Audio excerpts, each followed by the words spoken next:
What's going on, guys? Jay West here, and today we are going to be going over The Bride of Frankenstein, April, or April O'Neil as the Bride of Frankenstein.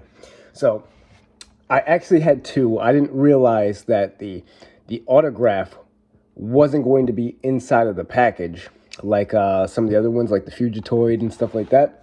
So I got two. Now I got to get rid of one of these. I really wish it was inside the package, and that way I would, I could just keep one on display and then open one. So yeah, so there's that. So let's get this one out of here, and then we're gonna take a look at the package with the beautiful artwork, as the Universal Monsters packages always have. They have that great artwork. You got April, you got Leo, Mikey, Raph. Splinter is, I believe, is next on the way. And then hopefully we haven't seen anything about Donnie coming out. And then we know Casey from New York Comic Con. Casey is going to be the Phantom of the Opera, so that's pretty cool. So on the side here, you got the Bride of Frankenstein. On the back, you got some nice shots of April, the shocking tale of April O'Neil's The Bride of Frankenstein. So that's pretty cool. And I think that like old school look to it too. Then you pop this guy open, and then you got nice illustration on the side here, and then you got April. So let's dig in. Let's dive in and see what this figure is all about. Okay, so here we have Miss O'Neil outside of the package. The details on this are superb, like the little wraps on the arms and the pale blue colors, and then you got the face. It looks like, I don't know if it's a new sculpt and then they just put hair. It's got to be a new sculpt because there's the earrings. They got the like lightning bolt earrings here. It does look like the hair is a separate piece, but that's Judith Hogue right there. That's all her. The hair is kind of got that Marge Simpson like hair with the white streak on both sides. It looks really cool. And the spiders on it kind of remind me of like the old like Playmates figures, especially the Rat King. That reminds me of like the Rat King, how he had like bugs all over his outfit. Then you got the stitching. It's a really nice put together figure. The colors and then the shading. You got the weathering. It looks really cool. This is a nice detail too. I don't even know what this is. It looks like some sort of like plug that goes into her neck and through her back. It's gruesome, man. It looks really cool though. I dig it. And she's got the little thing in the neck. Wow, man, the details on all of these figures is really nice. And then you check out the boots there. She's got the high, I don't even know what to call these, platform shoes.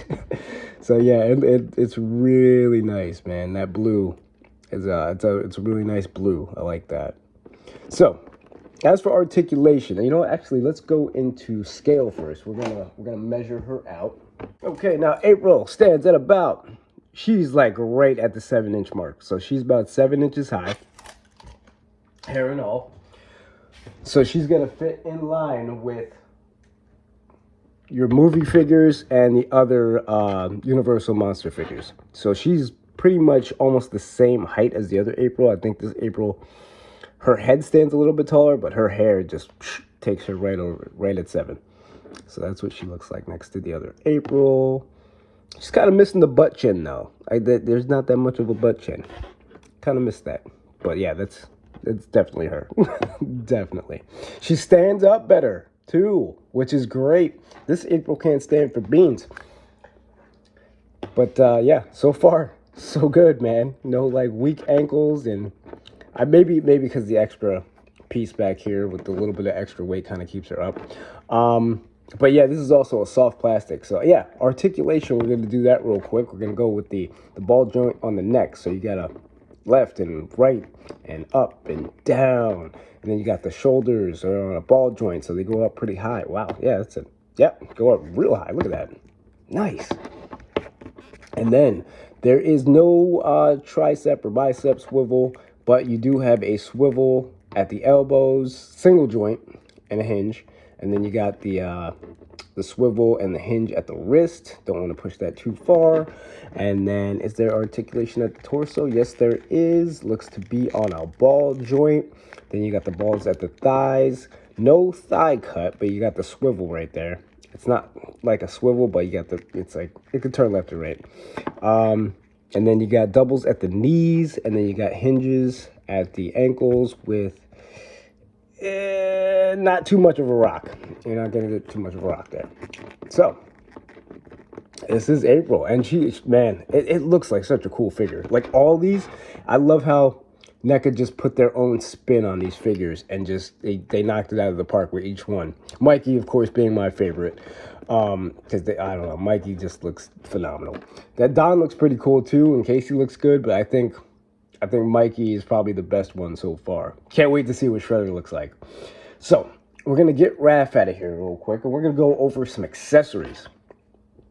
So, first accessory on the list here, we get this WTRL microphone. It kind of looks like a microphone and half of a bow staff. It literally looks like half of Donnie's bow staff, and then a microphone up top, which is I love the accessories in this line too. They're so fitting for the characters. It's awesome. And then she comes with Raph's Sai. It's a little bit different. Let me show you.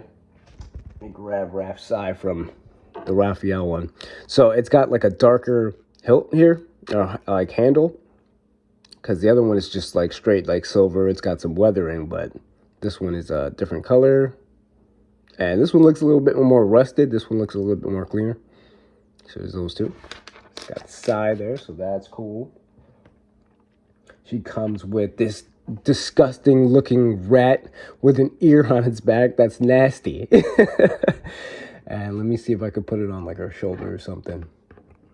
You could probably mess around with it and put it wherever you want to. And then there's this, the details on this are they're sick, man. Like, look at the detail on the eye of the rat. I don't know if you can really see it too good. There's an eye on that rat. And it's looking up, and that would freak me out if I ever saw this in real life. And it stands up pretty good like that. And then we have April's purse with a real chain on it. It's got a real chain on it, so that's awesome. I always love the real chains in this line. It's got a lock on it, no key, and then a bone sticking out. Like, what are you eating? Chicken wings or something? Ribs? I don't know. So let's put this purse on her. Actually, you know what? While I have the other April, let me see if it's... Oh, okay, no, it's way smaller. Okay. So we will put April's purse on her. That would have been really cool if it came with a key, though. I'll put that on the side there, so that looks really good. And a spider. She comes with this little spider here. Got some details on there. So yeah, it actually, I couldn't tell you what kind of spider this is, but like, if you saw this from a distance, you would think it was real. So there's that. Nice little paint details on there. Comes with an extra head. So this face is kind of like a kind of calm face. This is a more smiling face. Trying to get it in the middle of the camera, but I'm doing a terrible job. So there's that. And then she comes with extra hands. So these, she's got kind of like these like witch casting hands. And then she's got two grabbing hands to grab her microphone, bow staff, whatever you want to call it. Just like that. And she holds on to it very well. So let's pop these interchangeable hands out, see what she looks like with that. And boom. Okay. Looks pretty good. So she's got her microphone. That's a huge microphone. That's a really huge microphone. Like, oh my goodness. It's literally as tall as she is. Literally, yeah. That's awesome though. Just for kicks, let's pop on the other head here and see what that looks like. Oh man, as it's on there now, I'm not even gonna try to take it off. Let me see if I can get it off this way. Yeah, okay. So we're gonna pop off this head. It comes off really easy. I thought it would be more difficult, but that's good. Ooh, okay. Yeah, it doesn't pop on as easy, but it pops off pretty easy. And then that's the other head. Smiling head. I kind of dig the more neutral face better. So, let's see, about the same details. She's just smiling, more of the butt chin on that one. Hair is about the same. Yeah, pretty much everything's the same. Got the earrings with the lightning bolt, just different expression. So there we have it. April O'Neil is the Bride of Frankenstein. Another hit from NECA and the Universal Monsters. Can't wait for Casey and Don. Splinter, I'm kind of undecided. Once I get Splinter in hand, I'll probably I don't know. We'll see how it is. Like, I'm not excited for it, but then kind of seeing it at Comic-Con was like, oh, okay, it's not too bad. It looks pretty good. But then maybe in hand, I'll probably love it. You never know. So that's it for this one. Stay tuned for the next one, and I'm going to catch you guys on the west side, and peace.